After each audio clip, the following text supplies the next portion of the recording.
malaki ang... Okay, sa health program naman tayo. So you can view these videos, this presentation for a week, and you can do it on a per part basis so that you have more time to digest and understand yung program, that you have a better retention. I really still suggest that you take down notes, no? And take this opportunity, maximize the time to learn everything, no? So we will now go to the health program. Day 7 to 28 days, ito po yung aming recommendation, no? These are recommendations. These are not strict rules, no, that you need to do. Day 1 to 28 days under normal conditions, no?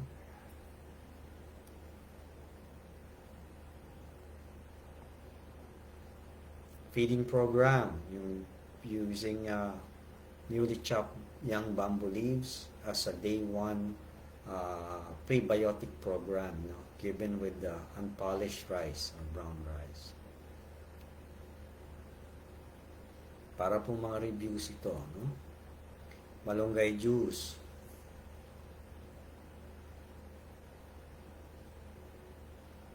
Okay. Ano yung chopped bamboo leaves, no? Napakain sa mga sisiw. Tsaka yung malunggay juice. 10 minutes fresh grasses, no? What is yung herbal supplementation natin, no? Okay. The procedure and what to do. Kahit po nag-antibiotic kayo, this is the first thing that you do, no? Buhawin muna yung mga alaga para po uminom ng gamot, kasi hindi po nila alam na kailangan lang uminom ng gamot para gumaling sila, no? So you need to do these procedures to make sure na makainom lahat ng gamot, no? Age 29 to 75 days. Ito po ang mga recommendations namin. Itsura po ng dust baths, yan po, no? Okay. Ito po ang another picture of a dust bath. Maganda po yan sa mga shaded areas nyo ilalagay. So they can really enjoy their dust bathing, no? Day 76 to 115. Mostly probiotics ang ginagawa natin to induce gut health. Pagka maganda po ang gut nila, since they like to peck all the time, this prevents intrusions of diseases to go inside, no? Mga microbes. Day 110 at during the laying period, wala na po tayong vaccination. Ayaw natin galawin yan, baka bumagsak ang production at saka deworming.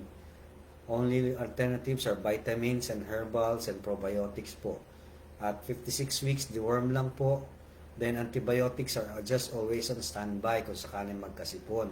Mahigpit ho kayo na magpabisita. Huwag na po tayo magpabisita. By security po lagi, no? Iwasan po yan. Okay, so next topic tayo, no? Which is about business and money, no? Cost-profit analysis. Yung inasal type po was a program so that you can earn well from the males. Ang common po kasi sa commercial chicken, white egg layers, yung males po, kinakal po yan ng maaga. Day 1 pa lang, dinidispose na. Minsan ginagawang dog food, no? Etc. etc. So dito po sa program natin, we take care of the males as inasal or meat type, no? So, pwede po yan na benta nearest to native chicken taste and appearance, no? Inasal type cost-profit analysis under free-range farming method, no? For example, 500 inasal type po ang inyong production, no? So, more or less, ito po yung estimated cost based, of course, Depende yan sa layo nyo sa supplier ng day old. At kung meron pong transport cost, etc., you have to add on that. So if we put the FCR at 2.8 average, no, times 1.4 kilos, so you will require about 3 to 4 kilos of feeds, no, at 70 days. Average weight live is about 1.4 kilos at 70 days. And then, pagka binenta nyo po yan, no, ang feeds po ay 27 pesos per kilo. Also using supplementary feeds can help you reduce the feed cost. Times 500 heads, 52,000 po ang inyong cost ng feeds. Housing and equipment will be amortized in 4 cycles or 4 grows at the cost of 60,000 pesos po yung housing natin for the 500. So you amortize it at 15,000 per grow. Medications and vaccines, 20 pesos per head, no? Dito po, it's actually hindi po ganyan kataas if you know the proper way of buying the meds and the vaccines. It can be reduced down to 15 pesos or less, no? Water and electricity, 3,000 per grow ang inallocate nating budget dyan. Labor cost is 4,000 a month times 3 months of cycle, so 12,000 po yan. So when you compute for the 500 capacity, more or less you'll be spending around 118,920. So yun pong inyong investment, 118,920. Pag kinonvert naman natin sa sales ng mga live chicken, no? Assuming 96% ang liveability nyo or 480 heads ang ibebenta ninyo at the average of 1.4 kilos live, times 480, that's 672 kilos total.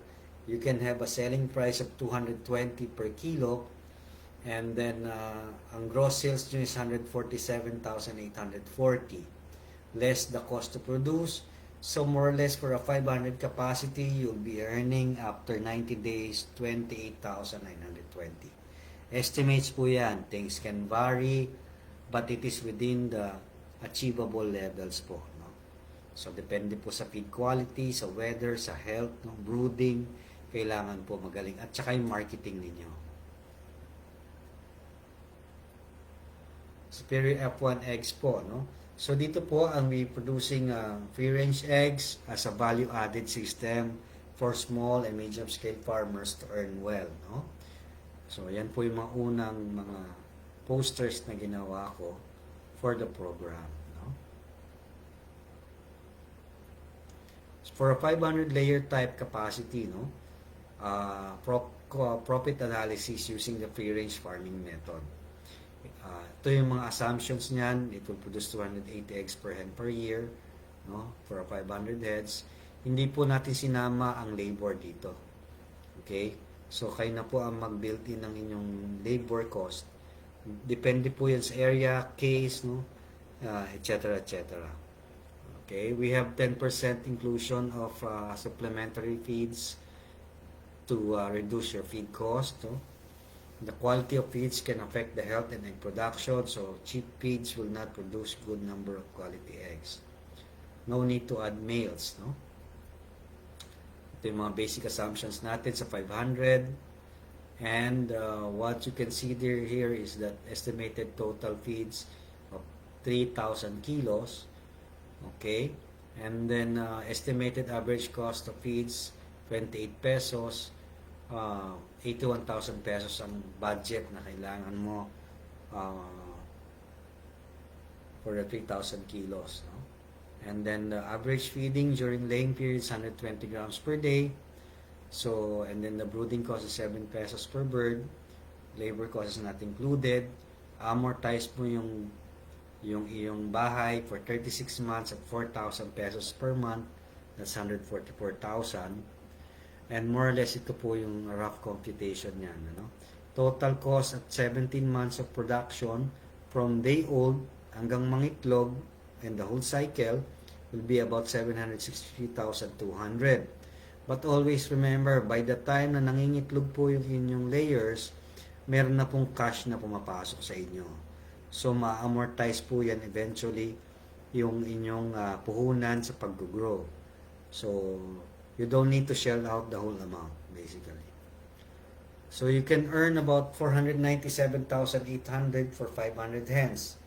Assuming that your cost to produce is 6 pesos and 5 centavos, and you're selling at an average of 10 pesos per egg or 9 pesos per egg. More or less po, yan po yung kikitain is 490,000 per 500 hens. You are estimated to earn about 3 to 3.95 pesos per egg gross net profit. So, ang concept natin is short to medium term farming concept. Load inasal and layer type. Day 1, harvest nyo po yung inasal at 90 days. You have some liquidity with your money, may konting puhunan, kita. You can use it to load the second batch of inasal at 105 days. From 90 days to 105 days, yan po yung time na nilinis nyo po yung lugar to prepare. So you have 15 days of cleaning, preparation. While the layers are starting to lay eggs at 126 days, you will already harvest the batch 2. So maganda po rin yan, hiwalay na rin po yung layers at that time with the inasal. No? So continuous po yung earning. Meron po kayong continuous earning. Okay. Planning your production output. Yan naman po ang ating next topic. No? Always plan your production output from the start. You have to set your initial target production on a per day basis. Placement schedules must be well planned. Ibig sabihin po, hindi po yung pagkapabagsak na yung production ng post-peak na po yung ating mga layers. Magtandaan na, tsaka ho tayo nagmamadaling umorder ng second batch. Ang point po dyan, dapat pagka mga itlog na ho yung first batch o malapit na mga itlog, which is 3 to 3.5 to 4 months of age, maglo-load na dapat kayo ng batch 2. Mahirap po ang scheduling ng CCU. Kaya po prepare nyo na po yung pang batch 2 ninyo. Once the demand has been set in motion, it will increase depending on the market aggressiveness of the farmer or yung demand on sa product. If you are targeting 10 trays a day or 300 pieces of eggs sold a day, okay, you need 500 layers at any given day. And then the rule of thumb, pagka po nag-reach na po yan ng malapit na mga itlog, tsaka po kayo maglo-load. Or increase nyo naman po yung load ninyo pagka po mataas ang demand. Pagka naman mahina ang demand, ibaba nyo po yung second batch volume ninyo. Never be complacent with your present egg sales. Always target higher. So in case the demand goes down, you have many target markets to unload. 2, the eggs. No? Need to plan your marketing always. Remember that this special market and a value-added one. You need to make up on your marketing strategies. So kailangan magaling mo kayong market strategies, expand your market base, no? So, yung batch 1 po, pagka nangitlog yan at pababa na, yung batch 2 nyo naman ang mag-uumpisa ng mga itlog. So, by the time na bago mga itlog ho ito, nagpapalaki na ho kayo ng batch 2. At yung time naman na mangingitlog na siya. So, you have more or less 300 eggs a day on a 500 loading for batch 1 and batch 2 a year, no? Marketing programs and tips, no? It's a farm to table, no? Farm to market, farm to home program. So we encourage this program. Dahil po ito ay agricultural product, it has minimum tax problems of trading because agriculture po yan eh. So wala ho halos taxation yan. At wag lang ho kayo maglalagay ng mga tindahan dahil po yan battable na po yan sa BIR. So you don't want that to happen by just selling to your friends, to your kaibigan, no? To your relatives, etc. No? Yan ho, madaling bulahin yung mga relatives. Unahin nyo po sila.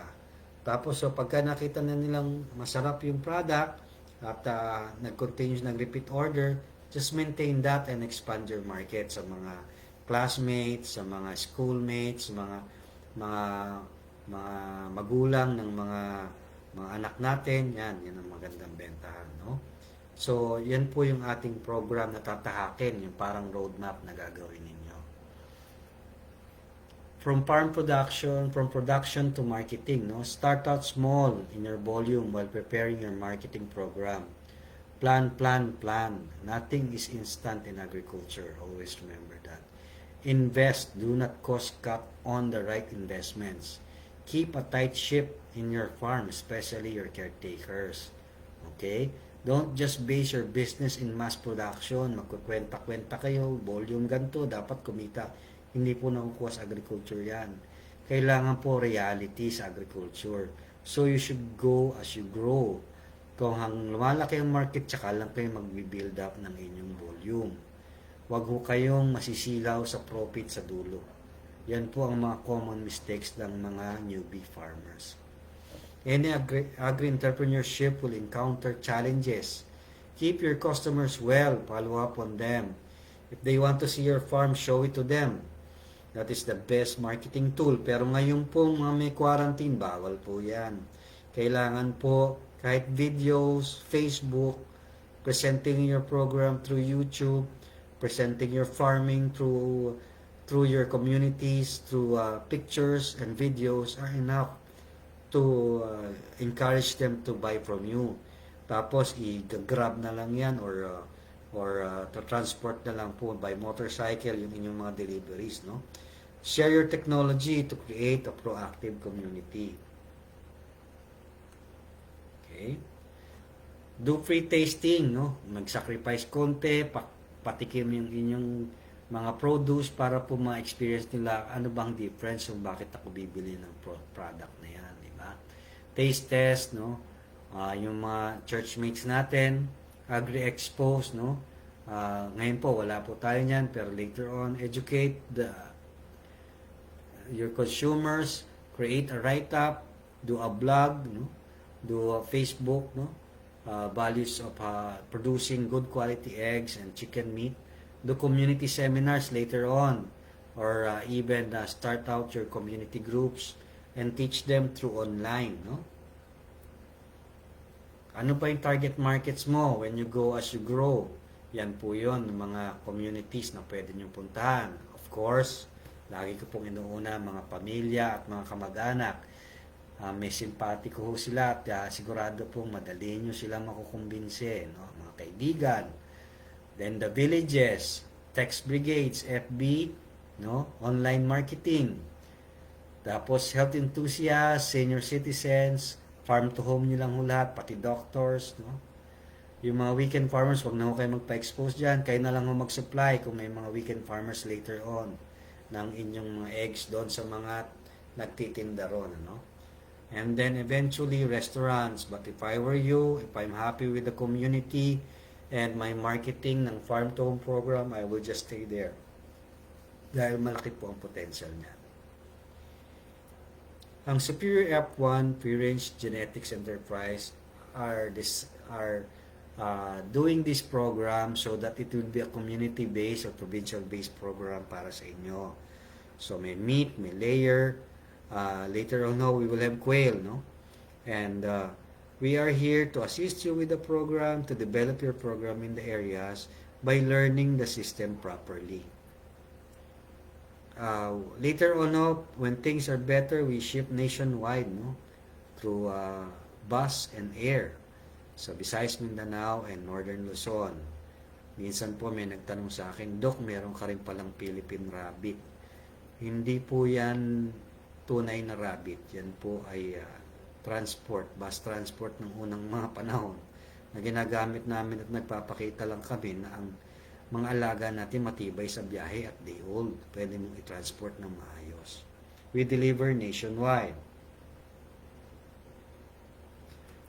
Providing quality genetics for smallholder farming, no? Ano po ang ibig sabihin nito? Meron po tayong later na Superior F1 quails, yung meat type tsaka layer type. Diyan din po sa quail, meron pong pang-itlog at pang-karne.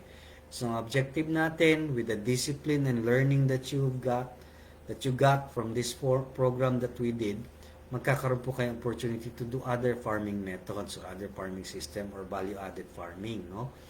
By producing these types of livestock. Genetics pa rin po ang main system niyan. So later on, we will have the genetics of quail and introduce it to the market on a system ng community farming, no? So you can produce eggs, no? And the meat, ang meat po ng quail na talagang broiler is about live weight niya is 270 grams each at 30 days of age for harvest. So yung po mga malalaki po yung karne ang kukunin natin for the meat. Malayo po to sa mga nakukuha nating inbred old genetics na for laying ng quail eggs. These are for meat. No? Pag niluto po yan, premium ang karne. Malambot, malaman. Makikita nyo naman sa picture, no? mukhang dressed chicken na miniature. Pagka po yan na i-plate na, kung yan po ay sa mga restaurant, that will cost a lot. So, kumbaga maganda pong kita ng farmer. Ang objective po natin dito, yung mga small and medium scale farmers ang mag-grow ang high value product na poultry products at ibenta sa magandang presyo para po sustainable ang farming program ninyo. So, going back, no, yung una nating introductory module, which is module 1, poultry program and the poultry scenario in the Philippines today, which is free in YouTube. The sustainable free-range chicken farming, layer type and insult type, module 2, ito po yung ating program na ginagawa ngayon. We are now in this program, module 2. We will do a module 3 of colored chicken genetics and breeder management, which is very important for breeding station. So yung gusto kumuha ng mga 20 females at 2 males na breeders, na imported day-old breeders from Czech Republic, we recommend that you start this program of module 3 also, so that you will have less mistakes along the way and you know where you're going when you do this program. Tapos, so eventually magkakaroon po tayo module 4, which is hatchery management and breeding management and troubleshooting, even the marketing management.